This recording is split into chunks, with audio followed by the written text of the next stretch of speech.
Students are ready for the new year, backpacks loaded, brains rested.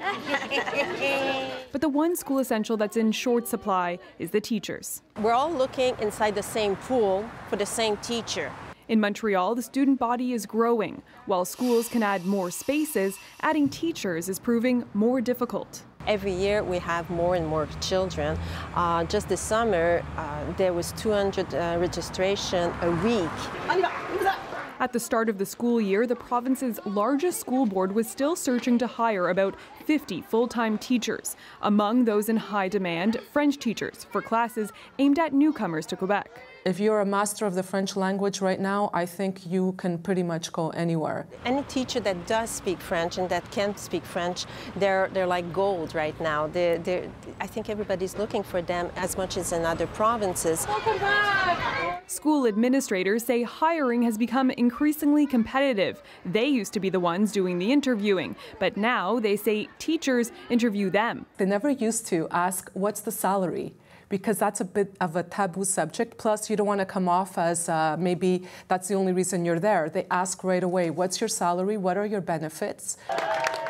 Quebec is in the middle of an election campaign, and leaders of the two parties most likely to form the next government have promised to increase entry-level salaries. We will take action to better prepare and equip teachers, better compensate teachers at the beginning of their careers, launch a campaign to recognize the value of the profession.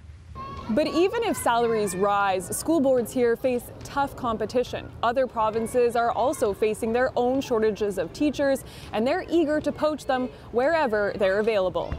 Jayla Bernstein, CBC News, Montreal. And as we mentioned, there are different reasons in different parts of the country for teacher shortages. Let's start here in BC. Our kids deserve better.